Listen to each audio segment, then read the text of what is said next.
Okay, good evening, everyone. Welcome to CS6823. Before we get started, I want to make sure that all of the logistics and whatnot are working with Google Hangouts. Um, if you haven't used Google Hangouts before, you'll notice if you bring your cursor or your mouse pointer over to the left-hand side of the screen, you'll see a blue chat window, or a blue chat icon rather, on the upper left-hand corner.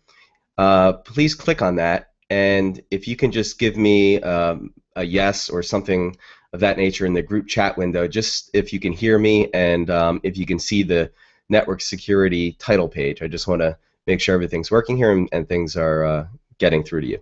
So if somebody can do that, just make sure that's coming through. That'd be great.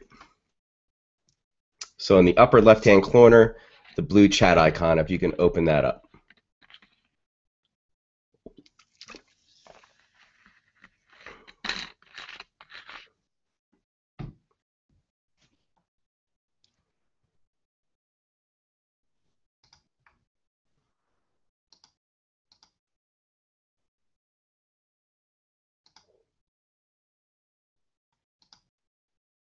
So are you guys not able to get to that?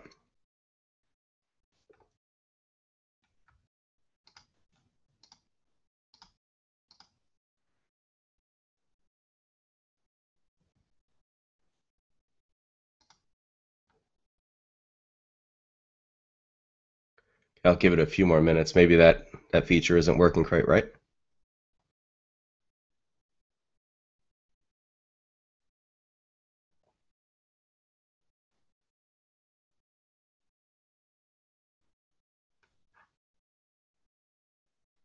So again, click on the upper left-hand corner, blue icon, the chat icon there. And if someone could just give me some feedback in the chat window, that'd be great.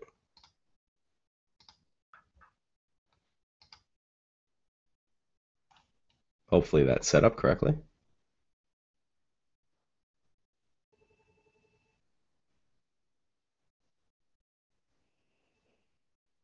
Okay, we'll just we'll go on through. If you know what I'll do, if by chance that feature is not working in Google, go ahead and I'll have my email open right now. And if you have questions as the lecture is going through, send them to cs-6823-epoly@isis.poly.edu. So the email alias that I sent out, and it's posted on the class website. Send the questions you may have as we're going through. Only the YouTube window is getting displayed. Okay, well, thank you. Let's see. Let me try and share my desktop again. So let's try this one more time here. Oh, and if you may be finding that to be the case, don't go to the YouTube URL, to the links on the bottom, and then go to the event window. I don't know if you may have opened up the incorrect URL. Let me try it myself here. Oh, so what you're probably doing, yeah, you see the YouTube window with the play icon? You have to click Start to start the Hangouts on air. You'll see a blue button on the side there. I'm going to send that out to the class email list.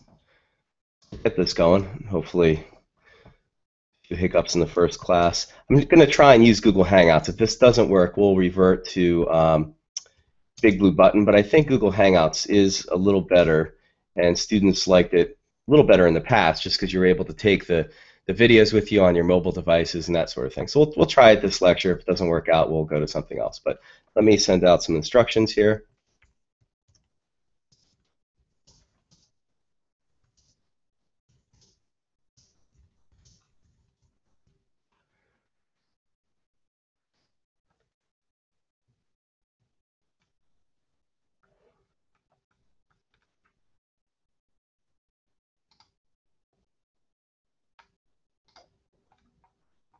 Okay.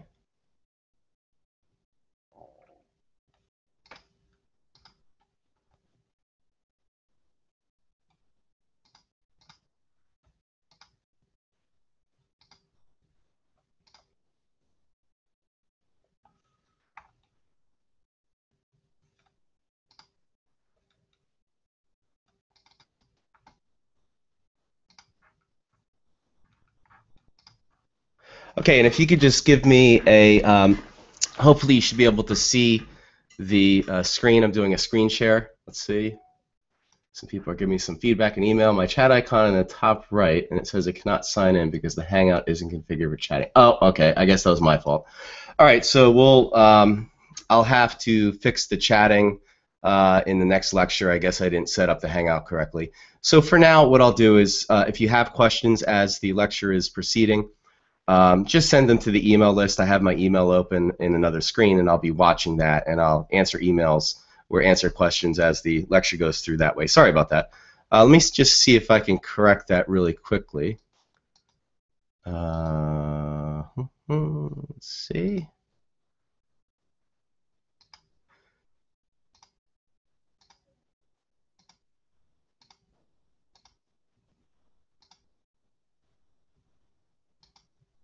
Okay, we'll just do it that way. Next time we'll get that working. Just send me emails as we're going through here, and like I said, I have a window open, my email open, and I'll keep an eye on that. Okay, so in any event, welcome to CS6823. We're going to be doing. I try and make this class as close to the physical class I teach in Brooklyn in the spring semesters by using technology such as Google Hangouts. Like I said, I've used Big Blue Button and Wimba in the past, but students tend to like Google Hangouts since we work out some of these quirks. Google keeps changing it and updating it, and they change the way things work every semester. So usually the first lecture is a little bumpy, but it gets better as it goes along. So just first, what I want to do tonight is the first maybe half hour, I just want to go through the logistics of the class. And then we'll have probably about an hour, maybe a little less, just on an introduction to the general concepts of network security. Okay. So a little background about myself. My name is Keith O'Brien. I'm a part-time professor here at the Polytechnic School of Engineering. My full-time job is a engineer at Cisco. I've been there for quite a while, since 1996. So really, when the internet was really starting to take off, I joined Cisco and have been there ever since. Prior to that, I worked for a number of years, about 3 to 4 years at MCI. If you're not old enough to remember what MCI is, there used to be a telecom company, competed against the likes of AT&T and Sprint and those kind of folks. They were acquired by WorldCom, and then they're now actually, if you follow the acquisitions, they're now part of Verizon. So a lot of the groups and folks that I used to work with over there, some of them are still over at Verizon. But I have some experience in telecom environments and ISP environments. My background, educational, from an academic standpoint, I'm a double E, so I don't know if any of you are double E's in the class. If you are, that's great. This is officially a CS class, but if you're a double E, there's no reason why you can't get into network security. I did. And there are actually some advantages. If you've studied assembly language and gotten into those types of areas, that could be a benefit to some aspects of network security, particularly when we get into, we're not going to get into in this class, but if you progress, doing things like reversing of code can certainly, a background in double E could help you in that area. I have a master's from Stevens in New Jersey, but primarily my work at Cisco has been in the area of information security for well over 10 years. I've consulted for the Joint Terrorism Task Force in New York, the NSA, large financial companies in the New York area. I live in the New York area. One of the things that I do on a yearly basis, and the reason why I bring it up, I'll explain in a moment, but I'm a team leader and consultant for the National Cyber Defense Exercise yearly that's conducted by the NSA. And what that is an information war game that all of the nation's military academies participate in. So the idea is that the military academies get together, so that would be Army, Navy, Air Force, Merchant Marine, Coast Guard, and they're tasked as students to set up networks to an engineering specification. And then we have an attack team, sometimes called a red team, fielded by the National Security Agency that comes in and attacks their network. So based on how well they did their engineering and planning, they compete with one another as to how well they can keep their network up and running. So I do that on a yearly basis, but the reason why I mention that is that there's an equivalent that NYU participates in. It's called the Collegiate Cyber Defense Exercise, and that happens, I believe, in the spring of every year, February, March type time frame are the preliminaries. And if you're interested in the New York tri-state area, I realize that everyone isn't, but if you are, if you happen to be, there is a team that we field, and you could certainly get involved with them. It's a great way to learn this field. Even if you're not, I would probably, if you're interested, reach out to me. I could probably link you up with some of the leaders of that group, and maybe they would be willing to bring you on a virtual basis and that sort of thing. Also, in addition to my responsibilities at NYU and Cisco, I served as a visiting professor at the U.S. Coast Guard Academy in their computer and electrical engineering department, and I still go there for lectures occasionally. Okay. So that's me. Okay, course organization. One of the things I want to say up front is that I try and make this course more hands-on, practical, as opposed to academic. And as such, we're going to be teaching some potentially dangerous techniques, hacking, if you will, in this class. So this is kind of your one and only warning. Don't take the things that you may learn in this class and use them for evil, use them for good, use them ethically. If you want to try any of the things that we're teaching in class or experiment, we have something called VLab at NYU, virtual lab, and you'll be getting more details on that in the coming days.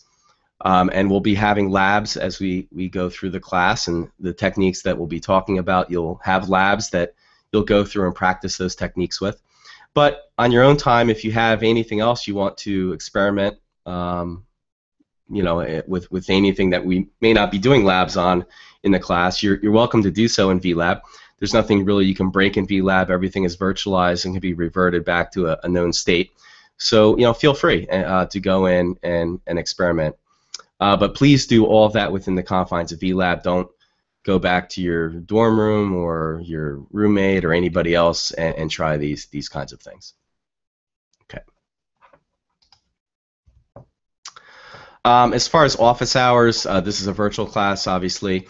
The best way to reach me is by email, and it's that email address I have in the middle there, keith@keithobrien.org. So I'm very responsive on email, at least I try and be.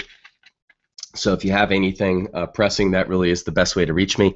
If all communication that's not of a personal nature, that's just generally about the class or questions about material that you may not understand, I encourage you to use the email list, the CS6823-ePoly email list. Send your questions out to there, and all of the students in the class will be able to see your question and any answer that is provided by another student or myself. So that way, you know, I'm sure other students have the same question as you, and that way we all learn together. Also, with regard to that email list, I encourage students to use that list and answer any questions for other students. And if I see that, you know, if any one student is really making an effort to go in and answer questions, I'll take that into consideration at the end of the class when grading is done. If you need a point here or there to bump you over the edge, I'll take that into consideration. You may occasionally find me on Google Talk or Jabber. My Jabber ID is keith@keithobrien.com. Make sure you have the middle E in there. If you see me on IM, you can try me. Particularly during the day, I may be in meetings, so that may not be the best way to reach me. But you can try. Email, like I said, is really the best.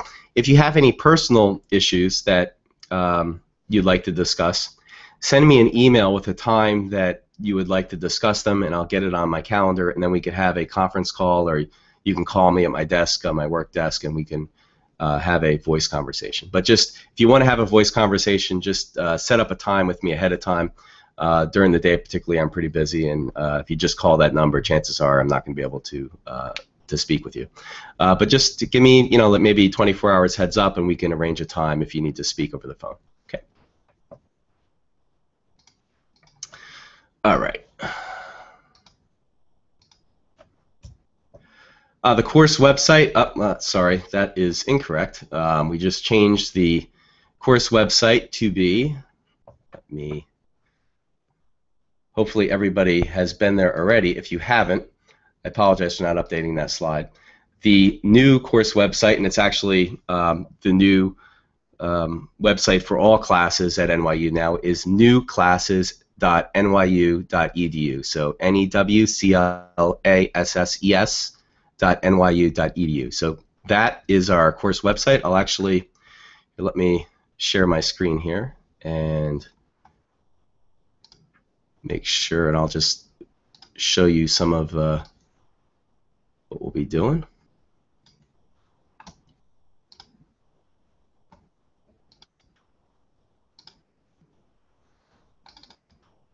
Okay, so this is the course website. This is how you would see it. It's a little slow. Okay, so you will see I will post important announcements in this area over here. I will post, you'll see any sort of lectures that we may have posted on the calendar. I will start, some students have asked when the midterm is going to be. I'm going to start putting that together over the next week, and you'll see this calendar populated with not only URLs for the lectures, but also things like midterm dates and that sort of thing. Announcements, like I said, this is an important area.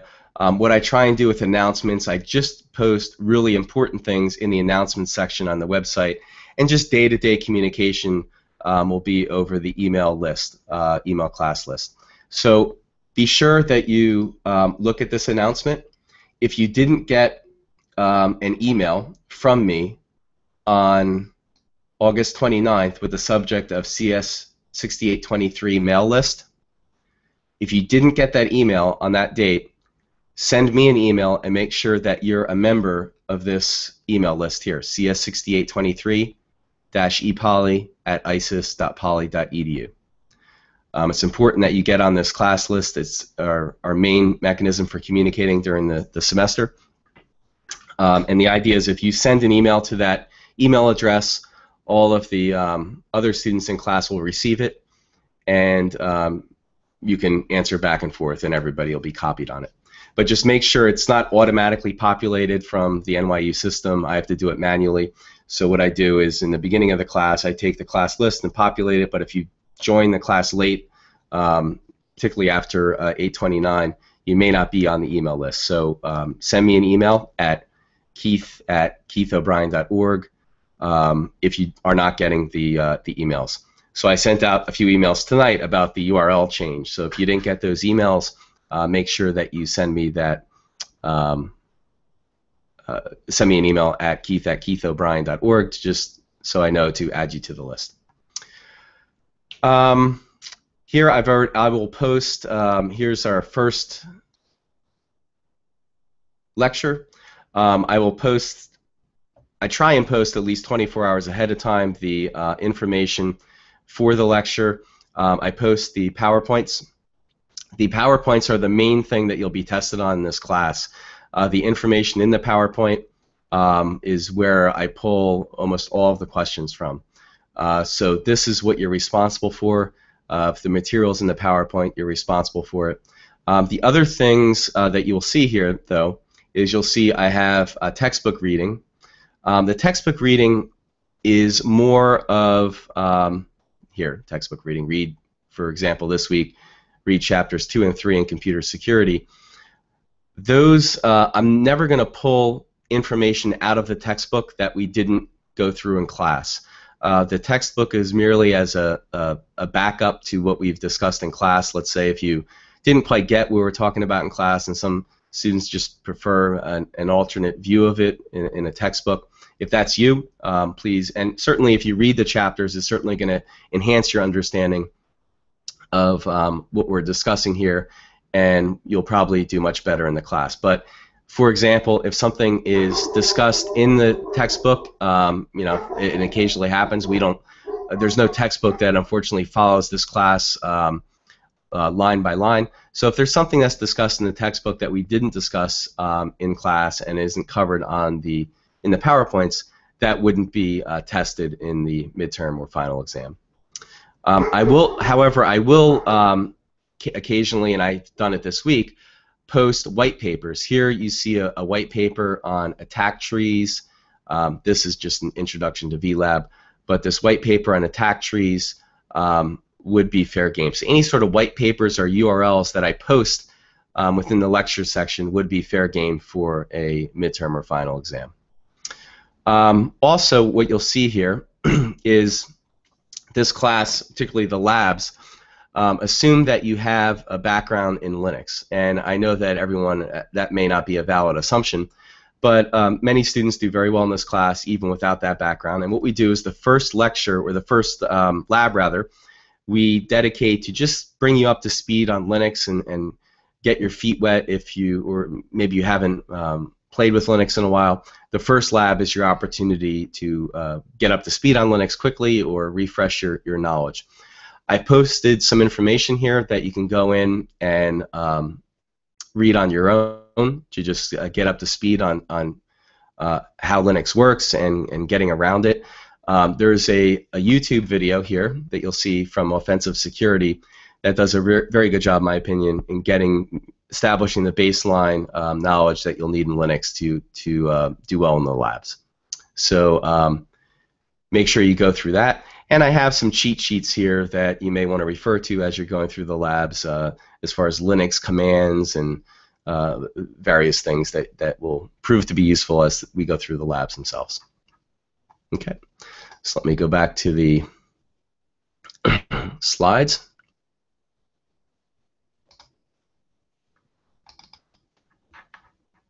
Okay. Within the slides here, I have a rough syllabus of the topics that we're going to cover. They may change. What I try and do during the semester is bring in some guest lecturers, and depending upon if I'm able to do that, we may move some things around. I'm actually working on getting someone from the U.S. Secret Service to talk to us about some of the credit card breaches that are occurring. And if I can't promise you that, but I'm working on it. And if I can get that that agent in to speak to us, then we would move some things around. You do need to either, I know that there are conflicts. Wednesday evening at 7 o'clock Eastern Time is when we're going to target the live lectures. I'll occasionally move that around, maybe make it a Tuesday or a Thursday here and there, just to give everyone an opportunity. But in general, just let's plan on Wednesday evening. If you can't make it and in the future, that's okay. Attending live is not required. Hopefully in the next lecture I'll have the chat window open. You'll be able to interact with me. I apologize for that. The benefit to you is you'll be able to ask questions as we go through this. But if not, you can. The lecture will always be available very shortly after the conclusion of the live lecture. Either through YouTube, or if we switch to another mechanism, it'll be some recording on the class website. So if you go to the class website, I'll either have a link to the YouTube video or some other recording of the class lecture. So attending live is not mandatory, but encouraged. And if you can't make it, a recording will be available.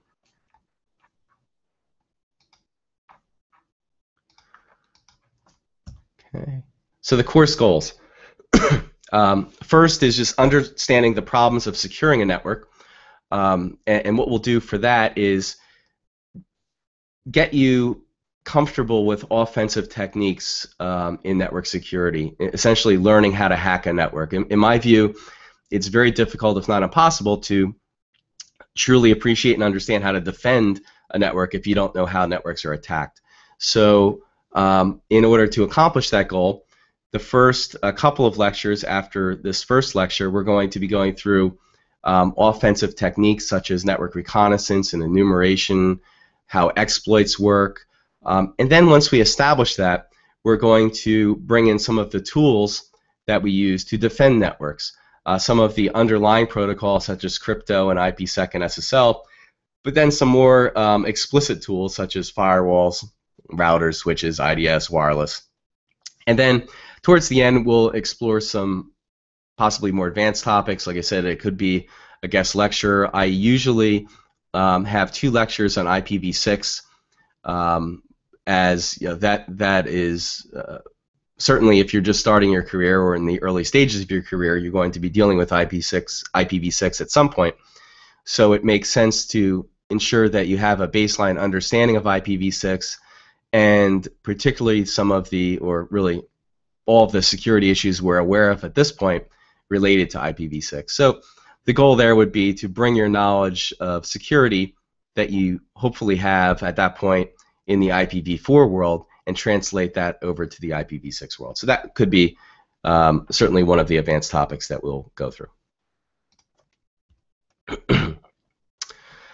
Prerequisites for the course. There's some formal prerequisites from the registrar, but in my mind, there are really 2. You do need a very good foundation in computer networking and TCP/IP. If you don't understand how TCP/IP works and how networks work, you're going to be pretty lost in this class. We don't go through that. Hopefully, you've taken a class in computer networking or CS6823.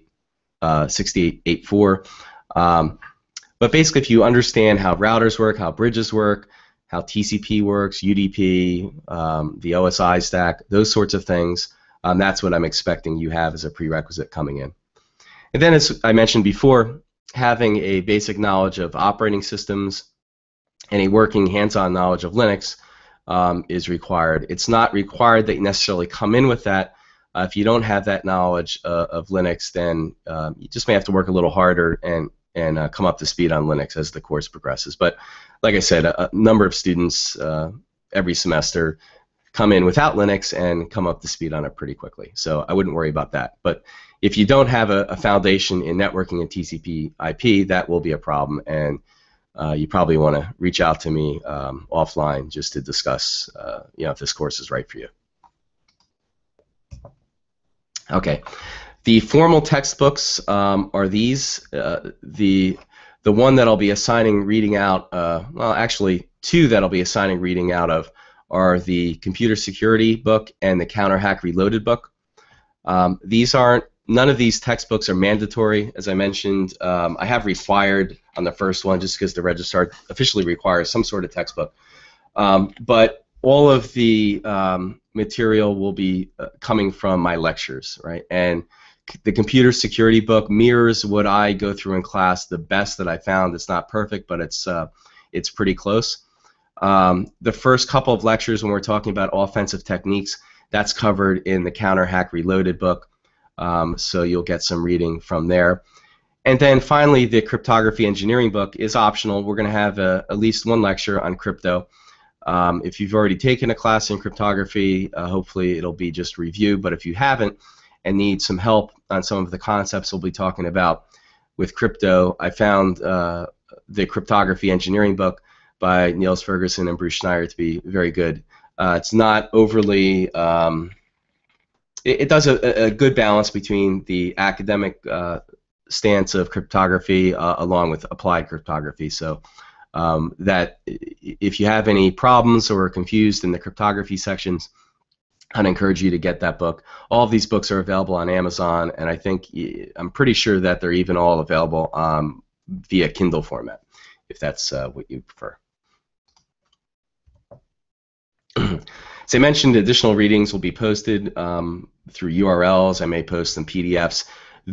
Any readings that I post aside from the textbook reading, as I mentioned before, I won't pull material directly out of the textbook that we didn't discuss in class. However, if I post papers or URLs or maybe some news articles in the lecture section on the class website, that material will be fair game for the exams. Also, what's fair game for the exams are the labs.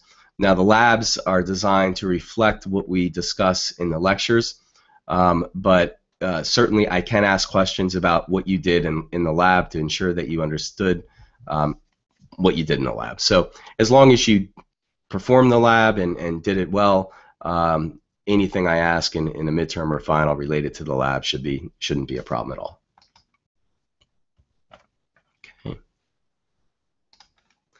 And as I mentioned, if you have questions as I'm going through all this, the chat window isn't working on Hangouts this time, so please just send an email to the class list, and I have my email open as we're talking here. Course policies, how grading will work. 3 components. Lab will be 30%. We'll have around 8 labs. It varies every semester, maybe by 1 or 2, depending upon timing and whatnot. But figure about 8 labs. That accounts for 30% of your grade. You'll have a midterm and final. Each of those will be worth 35%. Late assignments with the labs are not, we can't accept those, mainly because it's not fair, but also the labs we have to keep on schedule. If I have some students falling behind on labs, it throws off the lab administrators as far as how they're maintaining the labs and refreshing images for me as we go to the newer labs. So for that reason, I can't accept any late labs. If you don't turn it in on time, we just have to move on. If you don't turn it in on time, you won't get any credit, and there are no drop labs. So I always give at least a week, sometimes a little more, for the labs to be completed, so you have plenty of time to complete them. The only time that I'll adjust the due date will be if the lab is down or if there are any sort of technical problems that are widespread. I'll make that adjustment certainly, but no late assignments. Plagiarism policy, don't do it. I do have, well, just don't do it. I've had that problem in the past, and particularly with NYU, we're getting a lot stricter on the plagiarism policy, and with the labs, if I find any plagiarism, I'm going to have to just refer it over to the dean, and it's not fun for either me or you. I don't want to do that. I have plenty of better things I'd like to do rather than that. But do the labs. The labs are, most students find them enjoyable. It'll teach you a lot as far as how hacking works, how offensive techniques work. So don't plagiarize, do them yourself, and write up the report yourself.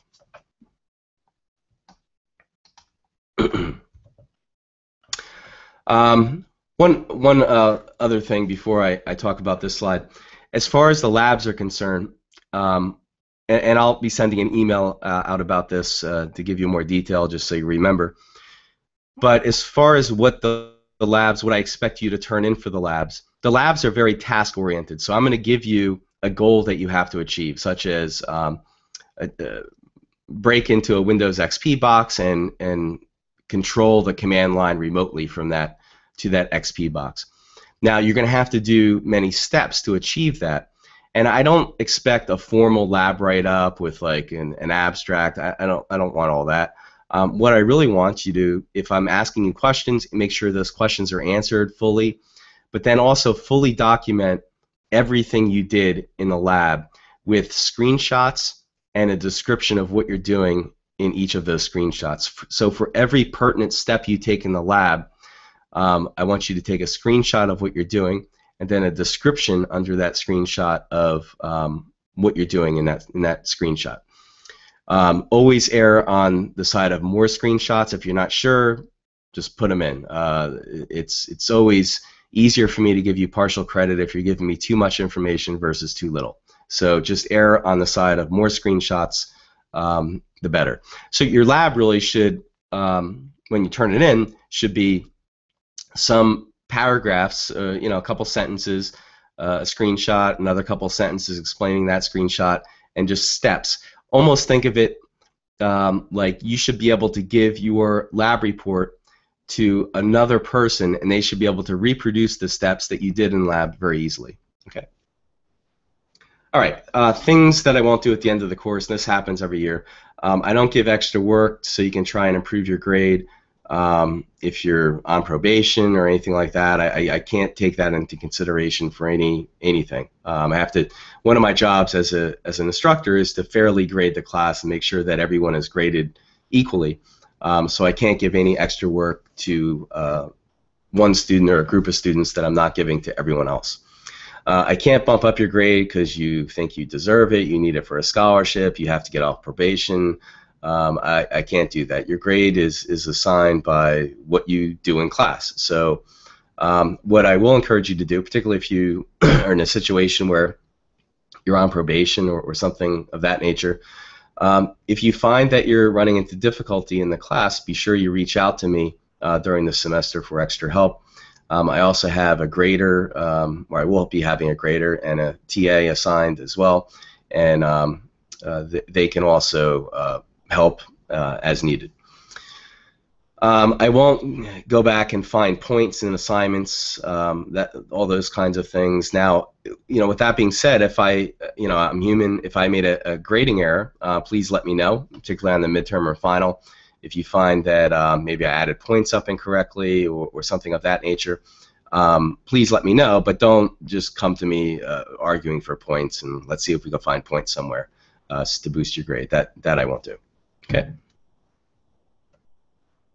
All right. Okay, so just a quick syllabus to give you an overview of what we're planning on for the semester. And again, this is subject to change, but in general, you could figure this will be 90% correct. It will be adjusted, like I said, if I can nail down some guest lecturers and that sort of thing.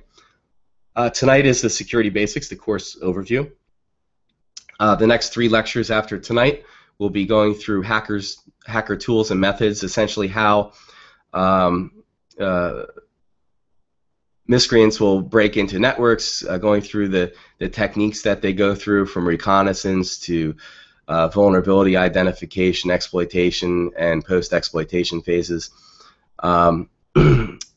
Once we get through that, and that'll take 3 weeks, we'll go into cryptography, establishing a baseline of knowledge in cryptography.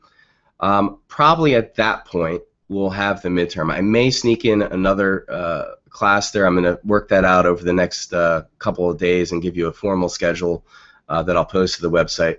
We may have another class in there prior to the midterm, but the midterm will be somewhere in that area. We'll have a lecture on authentication, a lecture on the application of cryptography related to IPsec and SSL VPNs, virtual private networks. We'll go through wireless security, 802.11 security specifically, and how that's done. We'll have some labs with that as well. We'll talk about perimeter security, which pretty much means firewalling, some intrusion detection topics, and how networks are monitored for security. And then, as I mentioned, IPv6. We'll probably do 2 lectures on IPv6, where the first part will be establishing your baseline knowledge in IPv6. I can't assume that everyone has studied IPv6, or certainly I'd be surprised if anybody has worked with IPv6. So the first lecture, I'll establish that baseline, and then the second lecture will talk about the security issues that are occurring with IPv6 and the things you have to be aware of as you're designing IPv6 networks. Then we'll have a review. We may, instead of the review, have a guest lecturer. Like I said, I'm going to shuffle some of this around, most likely, and then we'll have the final exam. All right, so like I said, if you have questions on what I just discussed, send them out to the class email list, cs6823-epoly@isis.poly.edu. That email address is also in the announcements section on the class website if you didn't get it, and send out any questions about course logistics or that sort of thing that I just went through to the class list. And I can answer them here if I see them come in, and if not, I'll answer them later on offline. Okay, so let's get into the meat of tonight's class. Won't have a full lecture. This is really just to establish some of your thought process and how you should be thinking about network security before we get into the true meat of the course next week. So what is network security in general? Most topics in computer science, you're focused on achieving some desired behavior. You're designing a program to meet an engineering specification. You're trying to achieve something with that program. In network security, what you're trying to do is prevent some undesired behavior. So it's really the opposite of what you're doing in computer science in general when you're doing programming.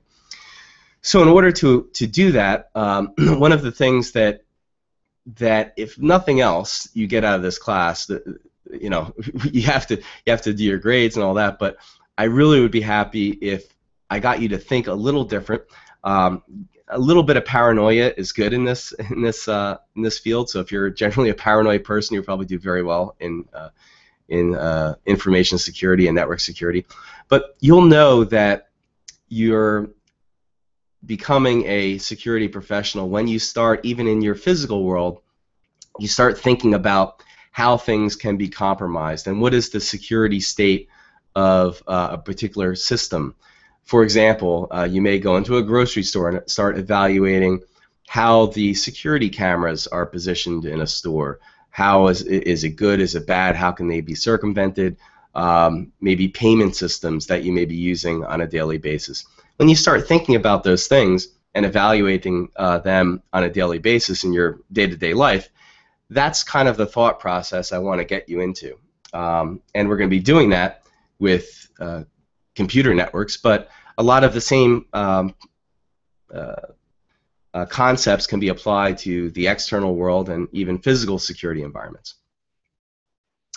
One of the things that I particularly like about working in the security world and network security particularly is that you're also going head-to-head with another human being. A lot of people forget that, but there's always somebody else on the other side of the keyboard. Even if it's a virus or a worm or something of that nature, somebody wrote that, right? So you're really going head-to-head, almost like in a chess match, with another person or group, and either designing a network to prevent them from achieving some goal, or if they've already achieved their goal, maybe your job is to remediate what they've done on the network and clean it up and determine how they did something.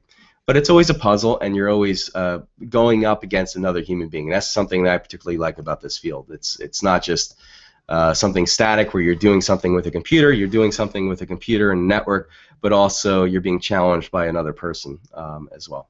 So that's something that interests you. That you know, this certainly may be an interesting field for you to get into if you're not already. But that enemy, that other person, is going to try and find some input or state in your security system that allows them to circumvent your protection. And one can argue that it's fundamentally more difficult to apply that defense because you have to be right all the time. You have to make sure there isn't one state that you're leaving open that an attacker may find and give them some sort of advantage within your system. Whereas the enemy just has to find that one input state. They don't have to find every single one, they just have to find one, where you have to make sure that if you truly you know, want to increase the security posture of your system, you're going to want to identify as many of those states as you possibly can. So defending a network is arguably much more difficult and much harder than attacking a network. And that may be somewhat surprising, but if you talk to anybody who's in the field, I'm sure they would agree with that. You need to think differently to be good in the security field. You have to have the security mindset. You have to understand first what the system is designed to do. Good security engineers usually are good network engineers first, right? They understand how something works normally. They understand how an email system works normally. They understand how Linux works normally. They understand how programs work normally, or programming works normally.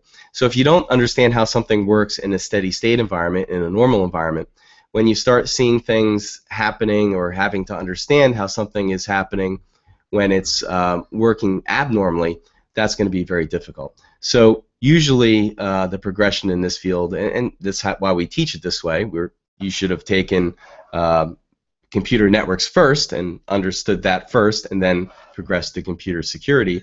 Also, in a more applied manner, it's very advisable to you could do this sometimes in parallel, but understand how networks and systems work the way they're supposed to before you can really be effective in defending them and understanding how they may be exploited. Also, understanding what the vulnerabilities in the system are, how can that vulnerability be used to attack the system, how can it be defended from those vulnerabilities, and then finally, is the cost, and this is an important concept, is that cost of the defense even worth it? if it's going to cost a certain amount of money to defend a system that is more than the system itself is worth, then that defense may not be worth it. And we'll discuss that a little bit more in a few minutes, but that's certainly a very important concept. It gets into things such as risk management and where you really should be applying your resources in defending a network. No one has an unlimited budget or unlimited resources from a defense point of view, so it makes sense to make sure that those resources are placed appropriately in the network, whether you're buying technology or hiring people, to make sure that those are in the areas that are the most likely to be compromised.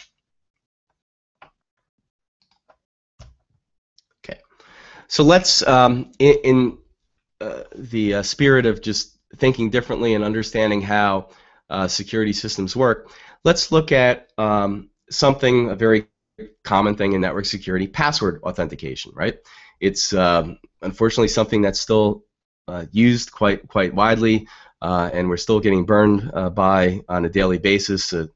Today it was there was some news going out that Home Depot is the latest to fall to credit cards being stolen. Password data dumps are always being posted on the internet here and there. There was that billion-plus password dump that was announced about a month or two ago, a Black Hat, about a month ago rather. So one can argue that passwords aren't really the best way to authenticate a user to a system, but it's what we have today. But let's dig into that a little more. Passwords, if you look at it very simplistically, you as a user, you're sending a password to a system, and the system verifies whether the password you're sending them is what they have on file. But really, if my goal as an attacker was, let's say, I wanted to break into a high school's academic system, for example. Well, one thing I really, I could take it head on and just try and decrypt the password. I could try and brute force the password, which means just sending a huge dictionary or word list to the system with the hope of, by chance, getting the correct password. But there are other ways to do that, and there are side channels that can be attacked in order to recover that password. There are things that an attacker can do, such as social engineering, calling up that end user in order to trick them to provide their password to them. It could, and social engineering basically is just a fancy name for being a con artist. So I, as an attacker, can send a phishing email,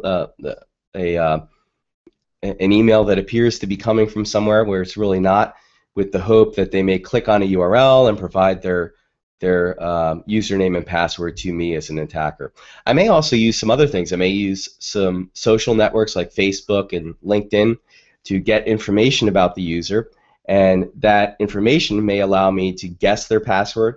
It may allow me to do a better job in social engineering that user. So, for example, on Facebook, and this was about in the last, 2 elections ago, when Sarah Palin was running for vice president, someone broke into her Yahoo email account. The way that was done was with the password recovery questions, right? And this is what we have here: password recovery prompting for somebody's high school, right? So, what high school did you go to? As you're being prompted to recover your password. Well, I, as an attacker, can go to a social network such as Facebook, and I could probably find out where you went to high school through Facebook.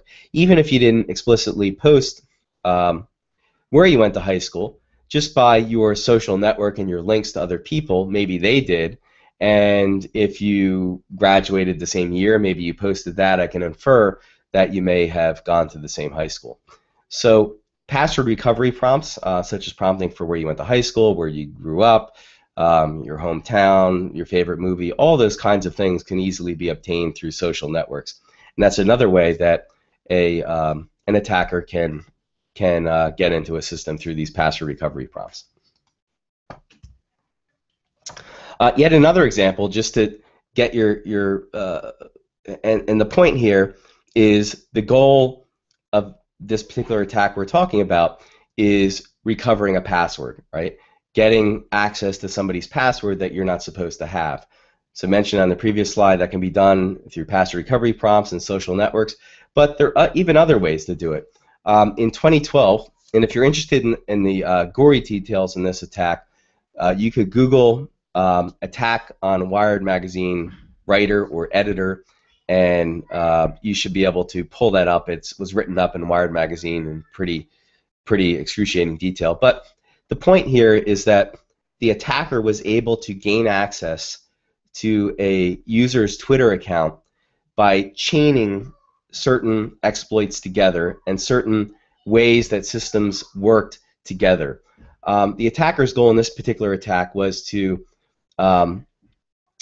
take over the Twitter handle @Matt, and this Wired magazine editor owned this Twitter handle @Matt, and I assume that the attacker wanted this Twitter handle so they could send out Twitter spam, and having a three-letter Twitter handle is pretty unusual and desired for all those reasons. That was the attacker's goal.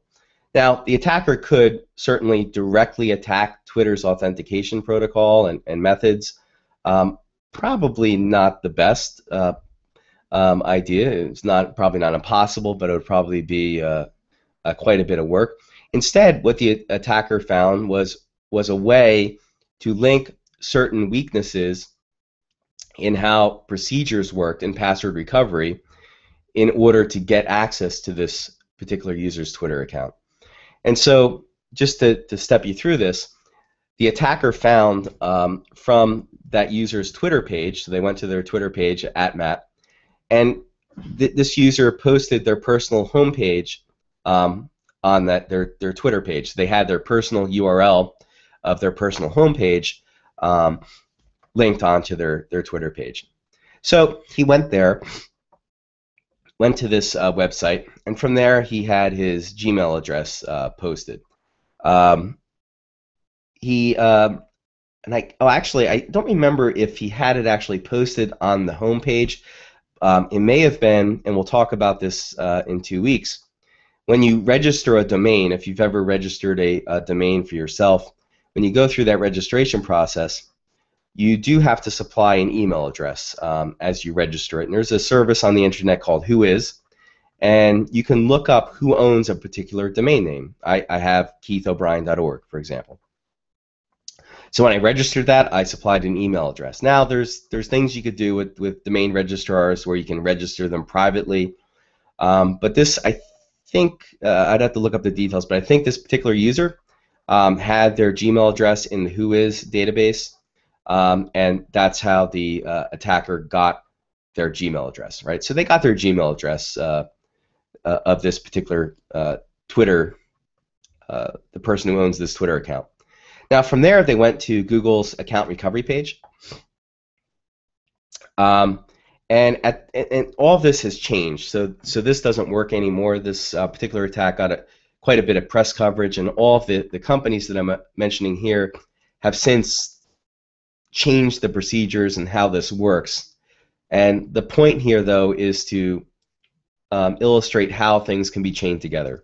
So in this example, though, Google had this account recovery page, and when you couldn't remember your password for your Gmail account at the time, Google would show you a page that said you have an alternate email address, and it would have like the beginning before the @ sign start out, and this particular one said you have an account recovery email address at me.com. Me.com is an Apple domain.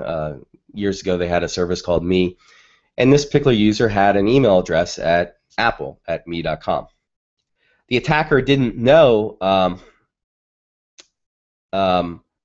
what the exact address was, but he knew that the particular user had an account there. But he knew that he could recover the email with just the billing address and the last 4 digits of an associated credit card. So how did that happen?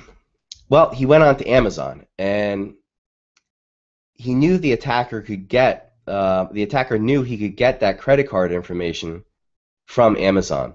And the way he did that is, and this again has changed since then, but at the time you could call Amazon and you could tell them you're the account holder.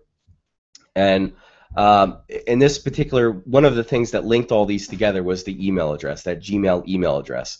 So this user used that Gmail email address on Amazon, and they called them up and said, you know, it's my account. What I want to do is add a credit card to my Amazon account. And at the time, there really wasn't any verification. Amazon was more than happy to add a credit card to your account. They wouldn't give you any information about the account, but they'll certainly add a credit card. They want you to buy things, so adding credit cards seem innocuous to them. But you'll see that just by doing that one thing, it really allowed for almost a domino effect and allowed for the attacker to achieve their goal. So in order to do this, the attacker just needs the email and the billing address of the account holder in order to add this credit card information to their Amazon account. The attacker got this because he has the email already by the whois information on the domain name. And also in the whois domain name information, you typically list your address, and the attacker got the billing address from that as well. So they gave that to Amazon. Amazon added a credit card. Now this, of course, was a credit card supplied by the attacker, was most likely stolen, but Amazon added it anyway. Now,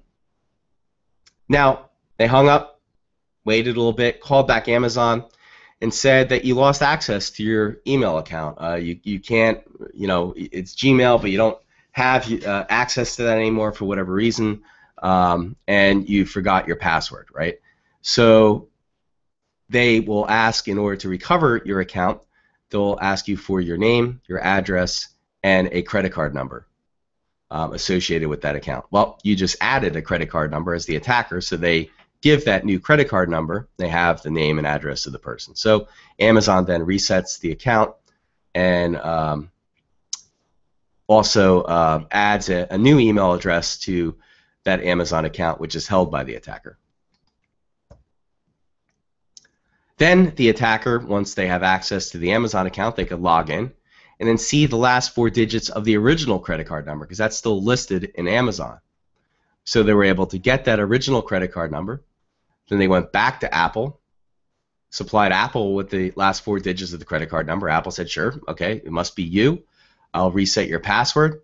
Here you go. And they were able to take over the @me account, the Apple account. And what that did was also allowed them to take over their iCloud account, because the two were linked. And if you use Apple and if you use iCloud, you'll know that, and even if you've been watching the news, iCloud has pictures, and celebrities have been had their pictures stolen over the last few days in iCloud. It wasn't done with the method I'm talking about here, but one of the things that could be done at this point was in iCloud, you can remotely wipe a computer. So the me was there. Well, even before we got to that, the attacker now has access to the @me account, and that was the recovery email for the Twitter account. And so now they were able to send a password recovery link from Twitter to the @me account, and the attacker then was able to achieve their goal of taking over Twitter, their Twitter account. Now, in order to be, I don't know. I guess they're just trying to be a little bit more malicious, but I think the real reason was just to slow down the recovery of the user. They went ahead and wiped the victim's computer using the iCloud remote wipe feature of the computer, and that wiped out the entire computer of the victim and just caused a lot more problems for them, and it caused more time and more of a window of opportunity for the attacker to achieve their goal of sending out spam or whatever it was. So you see here, if you looked at any one, kind of convoluted, very strung together attack, but if you looked at any one of these systems, if you looked at Twitter, if you looked at Google, if you looked at Apple, if you looked at Amazon, alone and by themselves, they probably seemed secure. It was only when you chained some of these weaknesses together did everything fall apart. And that's really what I'm trying to get across here, is that as an attacker, if they're looking to achieve a goal such as recovering a password, it's not always the obvious that it is the attack vector, is what we typically call it in the industry. Most of the time, attackers will be more creative and string what are sometimes considered as minor vulnerabilities together, and minor vulnerabilities together, strung together, can become a major vulnerability, as we see here. Now, okay, so that's just setting your mindset and how you should be thinking in the security world. You'll also, as we discuss security, and this is just, you'll find this almost in any and every security textbook, particularly cryptography textbooks. We have these cast of characters. Alice and Bob are usually the good guys, and we have an intruder, sometimes called Trudy, sometimes called Eve, that for eavesdrop, that are the bad guys or gals.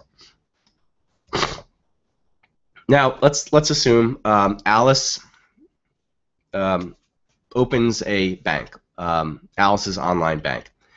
What are some of the security concerns that Alice will have? If Bob is a customer of Alice's online bank, what are his security concerns? They're most likely different, right? And how does an intruder view this situation? One of the things that illustrate this is that, particularly in light of what's going on with credit cards in the United States, the reason why, in my point of view, and most people who focus on credit card fraud agree with this, the reason why we haven't adopted more secure credit cards in the United States is because of how these security concerns are aligned in the United States. If you go overseas, particularly in Western Europe, credit cards have embedded chips in them. They're called chip and pin. And that doesn't completely remediate all of credit card hacking, but it eliminates a lot of the low-hanging fruit that's being taken advantage of in the United States at this point. So why haven't we in the United States adopted that? Well, the answer is due to the fact that the security concerns are different, and the interests, namely, are different with banks that issue credit cards in Europe versus banks that issue credit cards in the United States, and who really is responsible for the risk. In Europe, if credit card fraud occurs, it's the bank that ends up holding the bag. It ends up being responsible for making whole that transaction that was fraudulent. In the United States, for fraudulent credit card transactions, the responsible party is the store or the vendor that transacted that credit card purchase. So in the United States, the bank isn't liable, it doesn't lose money for a fraudulent credit card transaction, but they're the ones that are issuing the cards. So for them to go around and upgrade, spend millions of dollars in upgrading cards and card infrastructure, when they're not taking the brunt of the damage, if you will, that's why we're seeing what we're seeing in the industry here, in credit cards getting stolen left and right. Now, once that changes, if it were to change, if the banks were to assume some of that liability, I'm sure that you would see more protective measures on credit cards. Here in the United States, unfortunately, the way it works is that so for the Target breach, it was Target that was responsible for all of those lost transactions due to fraudulent credit card activity. So we'll see how it fleshes out, but the point here is that aligning security interests with economics and risk, usually you can predict how a security situation is going to play out.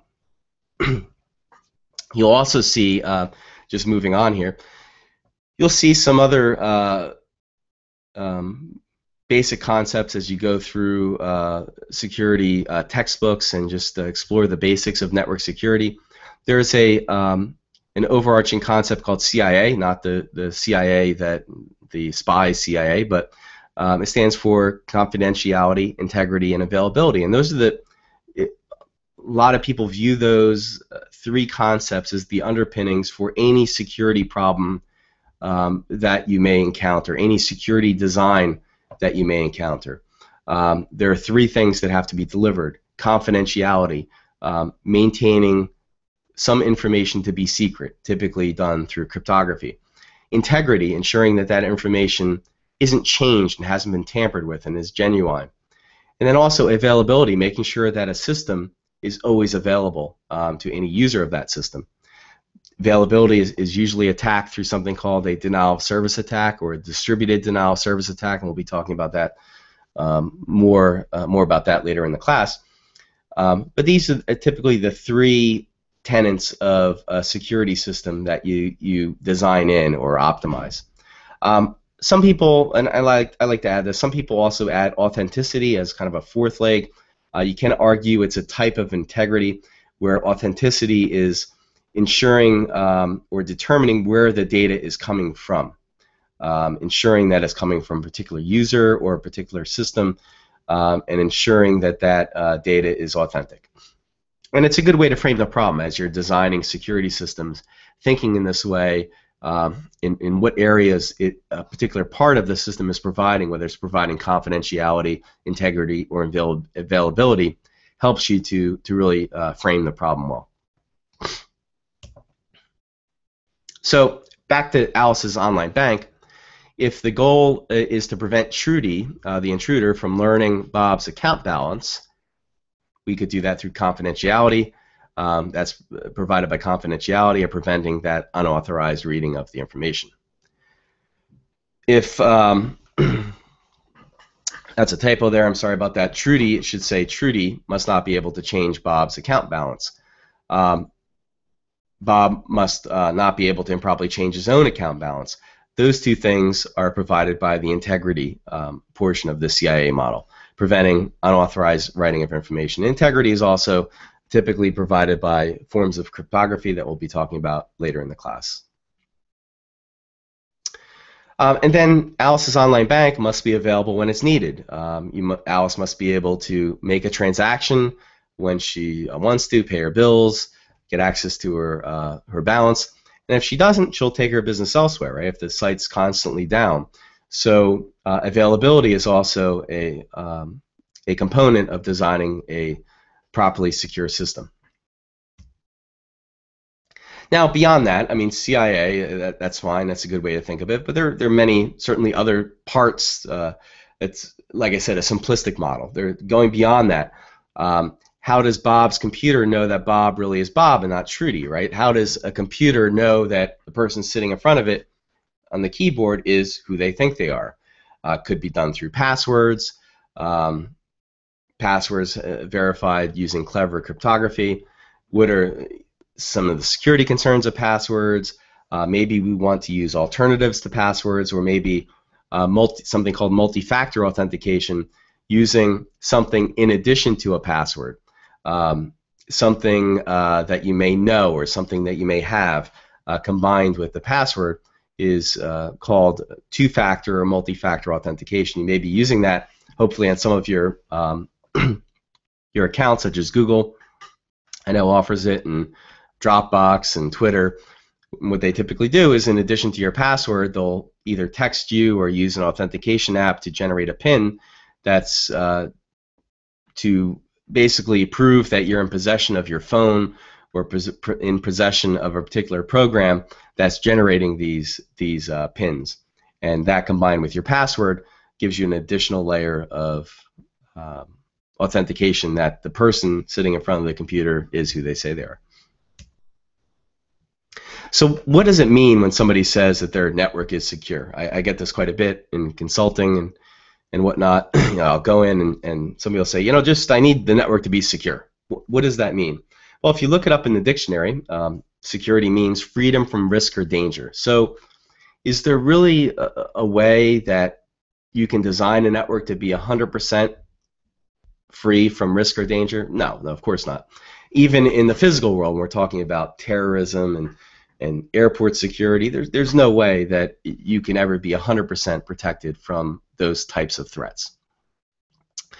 And you know, and even if it were, possible, it's probably way too expensive to do that, right? And is it worth, of course, human life, is important, but just thinking about computer systems and whatnot, what are you willing to pay in order to protect a particular system? Most of the time it means when you're designing and ensuring a network is secure, you're designing a network such that it's maintaining an acceptable level of risk, right? So you're always taking on some level of risk, and the goal of the network design is to make sure that the level of risk that's being taken on is appropriate for the type of network that it is. And security in that matter is an engineering optimization problem. It's an engineering trade-off. The objective is not to make the system secure against every threat. It's to optimize the security of the system against certain constants like cost and availability and information sensitivity. So optimizing the system to ensure that users can still don't call up the help desk needlessly complaining about how complicated a certain security measure you enacted is. And certainly the cost. You don't, as I mentioned before, if you're employing a technology that has enormous cost and what you're defending against is costs less, or the value of it is less than what you're paying to defend it, that really doesn't make a lot of sense. So all of these things have to be taken into account when you're designing a secure network. Much like any other engineering problem, if a civil engineer is designing a bridge, there's always a budget. There's not unlimited budget.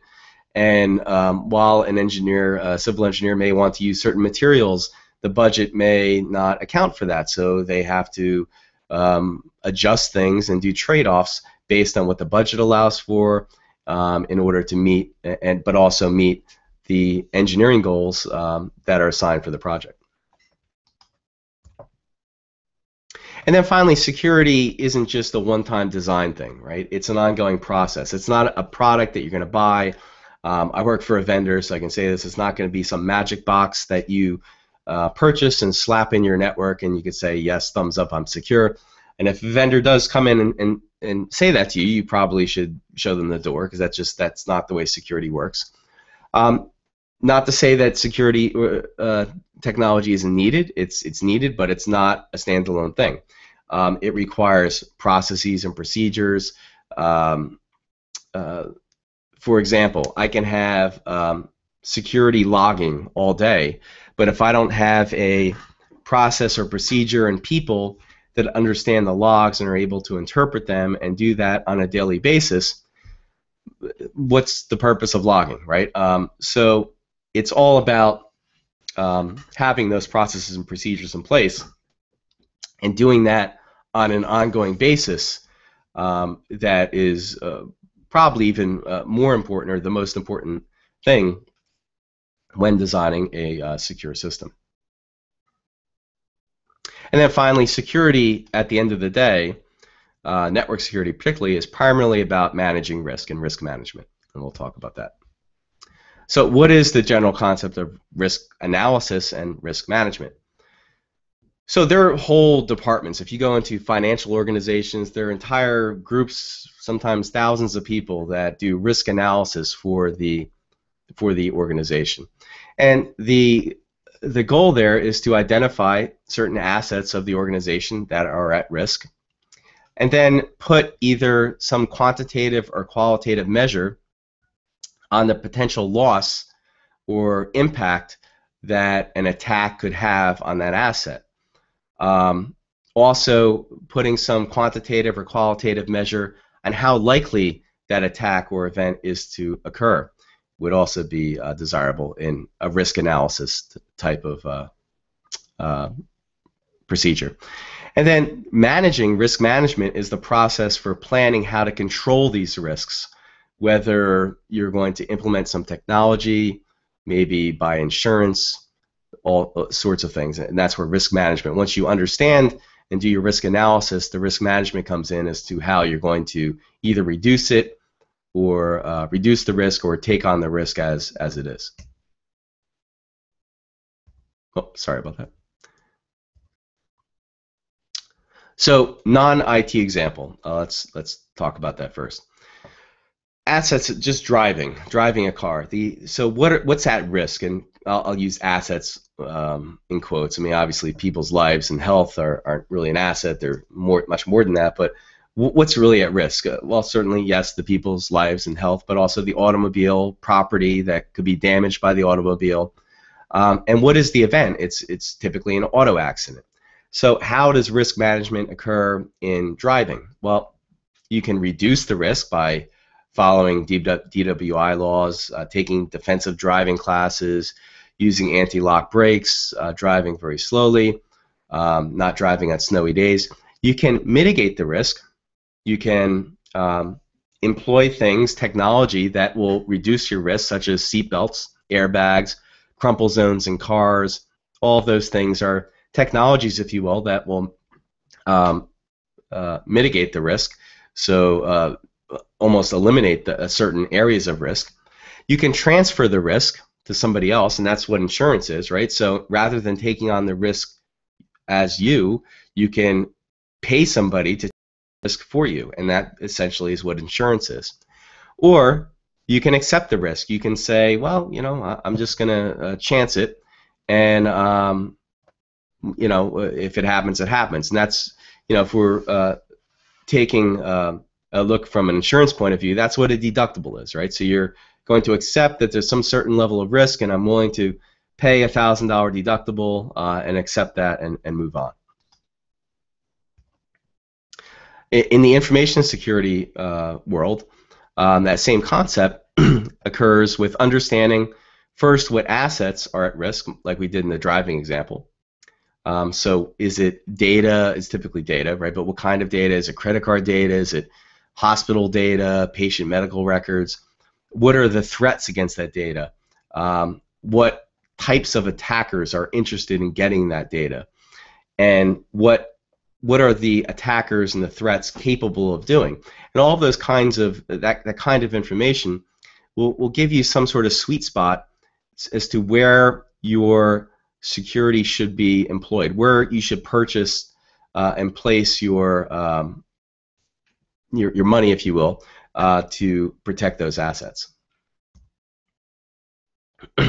So, getting a little more detailed. So let's assume that in a particular system has a database that includes social security numbers, and identity theft is certainly a risk in that case, right? So if somebody gets access to the social security numbers and some other information, they can steal someone's identity.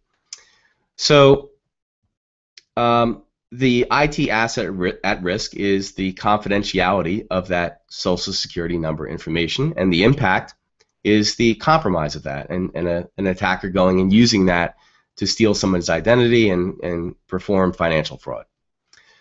In battlefield communications, human lives are at risk, and the related IT asset is most likely that the system is always available, and the impact is on it failing and not being able to communicate in a wartime environment would be loss of life. So those are different examples in IT that as to how risk would be looked at. Now I mentioned this already when I was talking about credit cards and where the the risk owner is assigned, and here it is. It's like basically the idea is that the asset owner needs to really align with who is owning that risk. So the owner of the asset may not always be the owner of the related IT asset at risk. So an example would be an identity that is stolen from a person. The person who's losing their identity isn't controlling that database, right? So the risk owner, the person taking on that risk, may be me, but the database could be at the Department of Motor Vehicles, right? So I'm not in control of that particular database, right? So I'm taking the risk, but I'm not the asset owner. So sometimes that causes problems, right? Because as we saw in the credit card example, the asset owner, if they're not taking on the risk, they may not be applying money and technology and processes and procedures where they should be in order to lower that risk. Some other examples you see here, and I gave the example of the credit cards in the United States. So how does one analyze risk? Well, the first way is something called threat modeling, and these concepts, I have that white paper done by Bruce Schneier that I posted on the class website, and please go in and read that. This will give you a good background as to what I'm talking about here, and this certainly is expected that you know this information. So threat modeling, threats and assets are the keys. Basically, vulnerabilities and attacks are only concerns if there's a threat to the asset to be concerned about, right? So how do we identify and evaluate threats to a particular system? And a threat typically is an attacker with motivation and a will to compromise a system that has a vulnerability at the end of the day. And we can do that. We can go through brainstorming sessions. A lot of these things aren't technical. They're done in any security in any secure system design. But you can make a list of just brainstorming with experts and what you think the threats are. But a better way is using something called a threat tree, and an adjunct to that is something also we'll discuss is also called an attack tree. And basically what it starts with when you're doing this threat modeling are who are your potential adversaries, who would be the most interested in getting the assets that you have.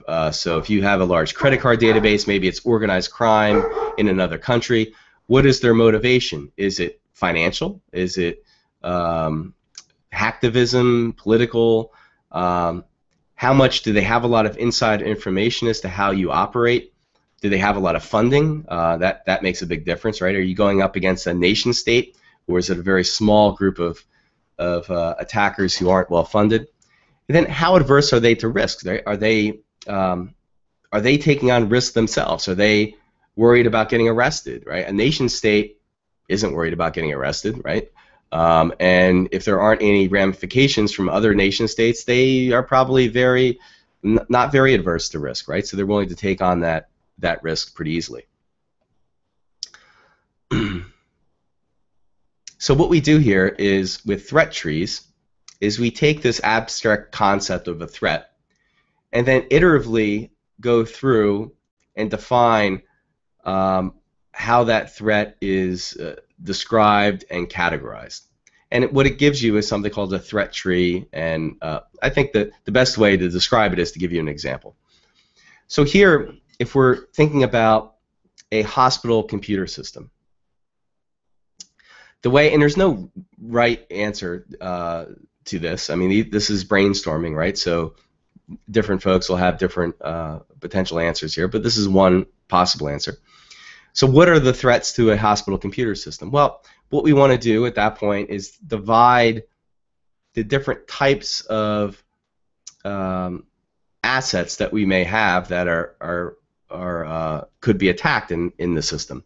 And they could be categorized in a hospital, for example, such as patient medical information and non-patient medical information.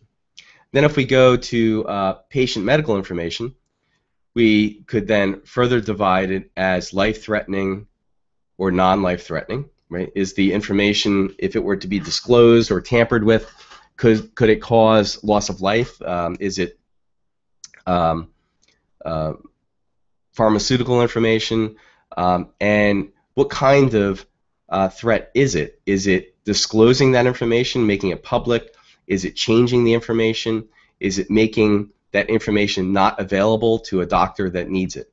And going through this whole tree allows you to just pictorially view the different ways and the different threats that could be mounted against a particular system. Now, when you're doing these trees, we can also do things such as providing and or logic. The nodes can be labeled with the level of effort or risk or criticality that are assigned to each one of the leaf nodes, and then the labels can be propagated from the leaves up to the root. right? So we can say, in this particular example, if the effort is moderate or if the effort is high, well, if it's and or, we'll probably a logical attacker will take moderate effort versus high effort, right? So that could be propagated up the tree. Other ways of thinking about threats are a threat matrix, and this is, again, a very high-level concept of just thinking about how threats can be categorized. And on the y-axis here, you see the level of severity. And this, yeah, you could think of this, like the Homeland Security, red, green, yellow, orange, terrorism levels are certainly would fall into this category. So, what is the level of the threat? But then also on the x-axis, you can have characteristics such as, does the threat exist, right? And is there, so for example, I may have a vulnerability on my particular system, but is there an attacker out there? Is there actual proof of concept code even that can take advantage of that vulnerability? So a threat existing is certainly one valid thing you want to think about. And then capability, right? Even if there's code out there and maybe a group is interested in attacking my system, are they capable of doing it? Do they have the skills? Do they have the knowledge and the money to do that kind of thing? Do they have a history of doing these types of attacks? So someone with a long history, criminal history, is probably of a higher threat than someone who is doing it the first time. What are their intentions? Is it to be to steal information? Is it hacktivism? And finally, are they exclusively targeting you, or are you just in the wrong place at the wrong time? And all these things together will allow you to have a very subjective categorization of whether the threat is very severe, high, elevated, guarded, or low, right? And this is would be an example of a threat matrix. Okay, so now how do we? That's kind of the overview of how we can think of risk and threats. But how can we assess risk? We can assess the risk and either quantitatively or qualitatively, and quantitatively usually is somewhat desired in the fact that we can assign a number to the risk, what level of risk are we taking, or we can be very subjective and get a qualitative kind of feeling of the level of risk that we're taking on. And once we have that, then once we have either a quantitative or a qualitative analysis of the risk in a particular system, then it's up to us to manage that risk, either accept it as it is, transfer the risk to someone else, such as an insurance company, remove the risk by employing some technology or changing the system in some way, reduce the risk with countermeasures, sometimes technology or additional parts of the system, understanding the risks that leads to policies and appropriate security mechanisms. Now let's go through an example here of a quantitative example of risk assessment. These are some definitions you'll have to know, but I'm just going to go into the example here. I think it'll explain itself. So if we think of a physical example, such as fire damage to a building. So an email came in, question about, is it the case that threat trees classify information content and not the systems? For instance, the web server may have a different security model than a database. Does a threat tree consider that? It could. You also sometimes, yeah, so a web server certainly is going to have a different threat model than a database, because you could think of it's going to have different vulnerabilities than a database would. And those vulnerabilities may or may not have exploits already written for them. So it'll certainly be different. And you'll see when we talk about attack trees how that comes into play as well. But good question. And again, if you have questions as I'm going through this, just send an email to the class list, and I have my email open, and I'll be looking out for that. So fire damage to a building. If we wanted to get a quantitative analysis of the risk and whether or not something makes sense to mitigate the risk, this is how we would do it. The first thing we do is we establish the asset value of the building. So what is the asset we're protecting? In this example, let's say the building is worth $750,000. Single loss expectancy, and that's back on the previous slide, you'll see these definitions, is the asset value times something called the exposure factor. So the single loss expectancy is the asset value, $750,000, caused by the exposure factor, which essentially gives us the damage that is caused by a fire. So a single incident, what is the expected loss of that incident? So if a fire happens to that building, on average, the damage is going to be about $250,000 before sprinklers kick in or something to that effect. We also want to calculate something called the annualized rate of occurrence. How likely is that event to occur on a yearly basis? And these are things that insurance companies are this is what they base their business on, and what actuaries do. And we can say that there's, by looking up, we can get this information from insurance companies. We could say that there's a 5% chance that every year, as an example, that there would be a fire in this particular type of building. And then finally, we want to calculate the annualized loss expectancy. So on an annualized basis, how much are we expected to lose from this type of an event? The way we do that is we take the single loss expectancy, that $250,000, multiply it by the annualized rate of occurrence, the 0.055%, and we could say on an annualized basis from a threat of fire, we can expect to lose about $12,500 if we take that loss and we annualize it out. So does a fire alarm system, regulations aside, but would a fire alarm system be worth it? Let's say this is an unmanned building, right? Is a fire alarm system worth it that costs $5,000 to install and maintain yearly? Since that annualized cost is less than the annualized loss, then sure, yes, the fire alarm cost is less, and it would certainly make sense to employ that fire alarm and purchase that fire alarm. Now, if we look at network security, it's a little more convoluted, but it's a similar concept. Let's say a credit card database is stolen from an online retailer. It happens every day, right? Through SQL injection.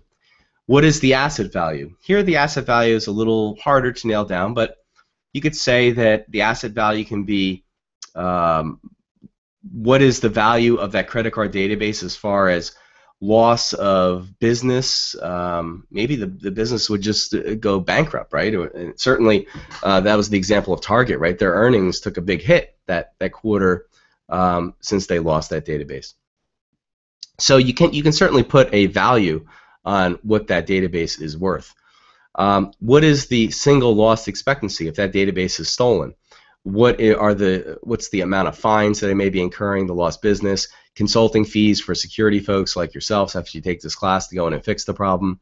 What is the annualized rate of occurrence? What is the probability that someone's going to go in on an annualized basis and hit that system and compromise that system? Let's again say that's 5%. So the annualized loss expectancy is a $1 million loss annualized with a 5% probabilities on an annualized basis. So we'd have an annualized loss of about $50,000. So if we were proposing to purchase a web firewall that costs $24,000 rather on an annualized basis to purchase and maintain, does it make sense? Of course, sure, it does, because that's less than the 50K. So, this quantitative measure is useful because as you see, it's pretty easy to go through and calculate these numbers. It's very easy to justify whether or not something should be done or not done or what the level of risk is. But it's not always, as you see, even for that network security example, it's kind of hard to get some of these numbers There's a little guessing involved, and for rare events or unthinkable impacts, it's not always possible. Right. So we have this thing called a qualitative approach that gives kind of a gut feeling or a rough estimate of what level of risk one is taking on. It could be something as simple as saying, I have a high or medium or low level of risk. I could say my risk is under some certain financial threshold, under 10,000, over $1 million. What's the type of loss? Am I losing credit card numbers or social security numbers, highly personal data? Is the risk that I'm taking on going to cause human life, loss of life, significant injuries?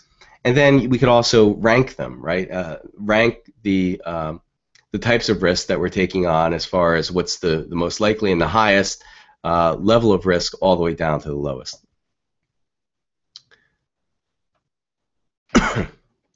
We usually want to focus on the medium to high risks that we're categorizing with this qualitative approach. An example of this qualitative approach is what the U.S. Department of Defense uses in classifying data, either confidential, secret, or top secret. And it really comes down to what damage can occur if that particular information were to be leaked. So in top secret, the disclosure would be, and this is the formal definition, the unauthorized disclosure would cause exceptionally grave damage to national security. So these are just qualitative approaches on what type of risk this particular information is taking on, would it be exposed. And these are just category levels that would fall into the qualitative approach method. And finally tonight, I want to talk about thinking like an attacker. And we have these things called attack trees that should help you to do this. Very similar to the threat trees that we just spoke about. But it's another way to visualize the security posture of a system from an attacker's point of view. And good attackers actually will go through and build these attack trees and find the most likely way that a system can be compromised. They represent attacks and countermeasures that are part of the system and are represented in a tree structure. Again, these attack trees, along with the threat trees, are discussed in the PDF document that I posted on the website.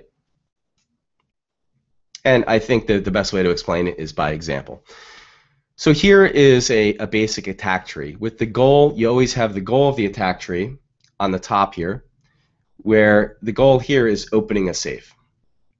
And from there, we brainstorm. Again, there's no one right answer to attack trees, but we brainstorm in the possible ways that we can open the safe. We can pick the lock. We can learn a combination. We can cut open the safe. We can maybe have it installed improperly on purpose. And then what we do is we, from there, we can further break out let's say, learning the combination. How do we do that? We can find a written combination. We can get the combination from the target. We can get the person who owns the safe to somehow give it to us. And if we were to expand out on that one, how can we do that? Well, we can threaten the person. We can blackmail them. We can eavesdrop on them when they're talking. You bribe them. And if we were to focus in on this one, this eavesdropping one, how would we do that? Well, in order to eavesdrop on someone with the goal of getting the combination, we would have to listen to a conversation and then get the target, the person, to state the combination while we're listening. So you notice here we have and logic, right? So we would have to listen to the conversation and get the target to state that combination.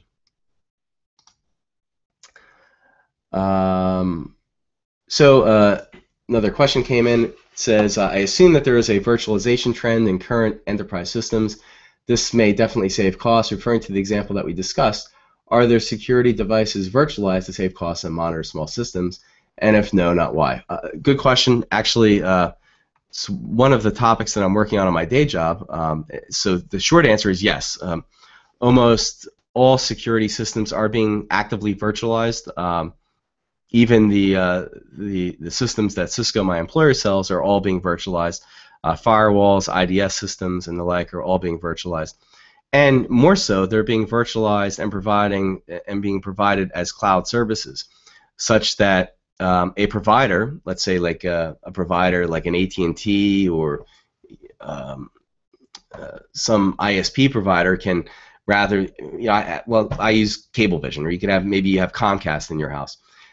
Maybe rather than having the firewall sitting in your house, maybe they offer that as a service and have a layer 2 connection from your direct cable modem back to their data center, and they manage the firewall for you. So all of that certainly is using virtualization.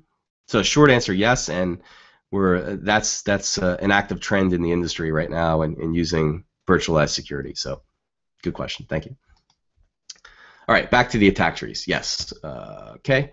And in OR nodes represent different ways of achieving the same goal in an attack tree. So for example, if one of the goals of a leaf node in an attack tree is to break into a house, you can pick the lock or break the window, right? So that'd be OR logic on how to get into the house.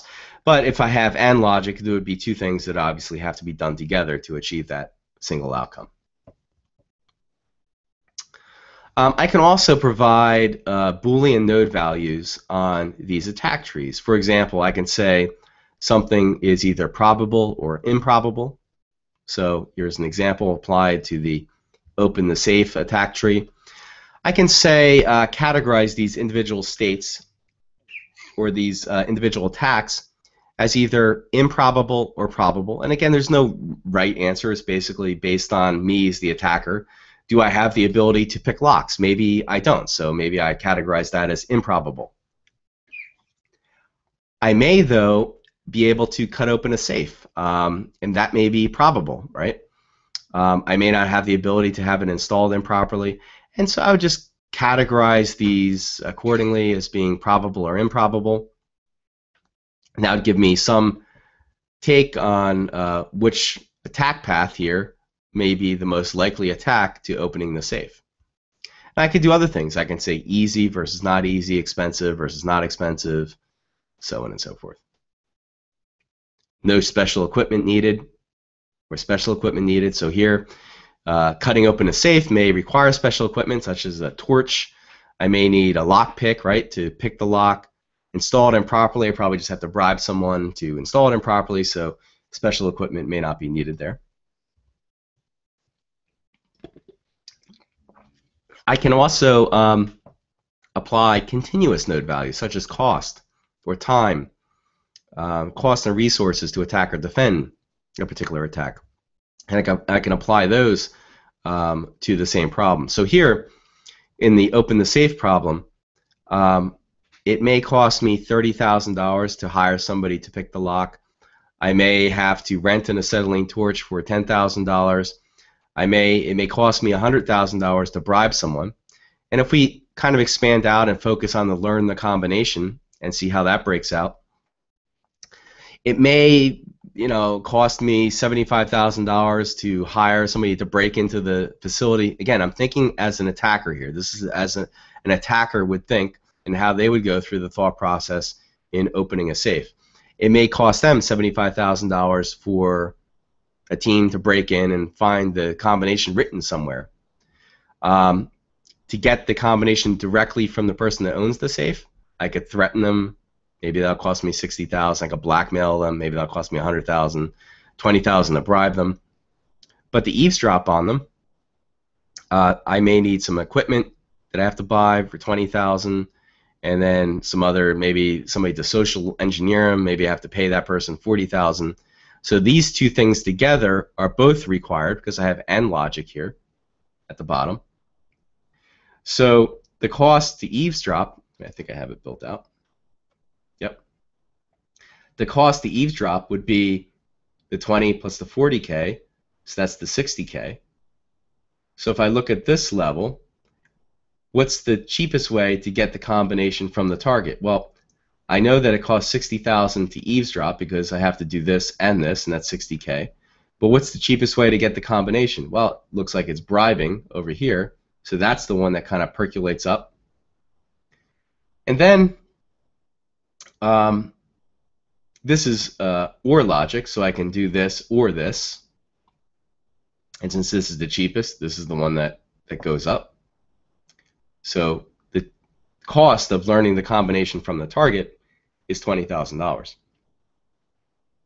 But if I did that same kind of logic for all these leafs here and broke it out, I could determine that the cheapest attack is cutting open the safe at $10,000. And that may be the most likely attack that is to occur on the system. And it may be, if I build this as the owner of the system, this attack tree, it may be the thing that I want to focus on in my defense of that system. And we could do other variants of this, right? So we could do things, what are the attacks that are less than $20,000? We can combine things. What are the cheapest attacks that require no special equipment? We can apply countermeasures that may change the attack tree, right? So changing that may adjust different values and may make things easier or harder. And the cheapest now becomes the 60,000. So when you construct these trees, the overall goal is to identify the goal of the attack, and that's always the root of the tree.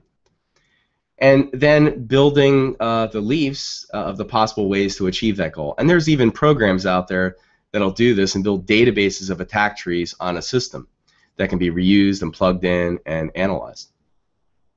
Here's another example. And this is probably how you'll do it if the midterm is going to be online. And another way to build these attack trees is doing this. So rather than drawing it out, you can use indentation and OR logic to essentially depict the same thing. So disclosure of if the attack is disclosing proprietary secrets of a company, the first level of the tree is depicted here at this indentation, and then the second, or the next level spanning that, would be the next level of indentation, and you would apply your AND or OR logic here, kind of like as you would program with indentation. Expansion of that node. And that's where I want to finish up for this evening. So just because I do get questions occasionally as far as, if you want to get more involved in the security industry, what are some good groups to join? These are ones that I'm a member of. So InfraGard is run by the U.S., and these are U.S. organizations run by the FBI. It's an open organization that does information sharing. You can check them out at this URL. There's the High Technology Crime Investigation Association. Since I'm in the New York area, I'm part of the New York, New Jersey Electronic Crimes Task Force. These are all good organizations. And then as far as just keeping up, I mean, there's plenty of things to do, but I particularly like this one periodical from IEEE. It's the Security and Privacy magazine. If you're a double E, I'd encourage you to subscribe to that. So that's all I have for this evening. So over the next day or two, you will be getting some email from me as far as how to register for VLab. I'll be releasing the first lab within the next couple of days. It'll be self-explanatory. I will send out all the information you need by email, how to register with VLab, and you'll also get the first lab itself. And then if you have questions as you're going through lab, whether it's just logistics and how VLab works, or questions about the lab itself, please post them to the class email list, and I will answer questions there. That way, if anybody else has the same question that you do, they can benefit from the answer. All right. So we will meet again next Wednesday evening at 7 p.m. Eastern Time. I may or may not use Google. I'm gonna see if I can get that chat working. If that doesn't work, then we're gonna revert back to Big Blue Button, which is built into the new classes system in NYU. But I'll email that information out over the next week, and you'll get that. You'll know ahead of time as to what we'll be using. Okay. So with that, we'll call it an evening. Hope everyone has a good week, and stay tuned to the email list. And over the next day or two, like I said, you'll be seeing the first lab released and all instructions as to how to access VLab. VLab, by the way, isn't something you go to. It's all accessed virtually. All you need to do is open up a web browser, and everything is provided there. Okay? Have a great week, everyone, and I'll see everyone online next week. Thanks a lot.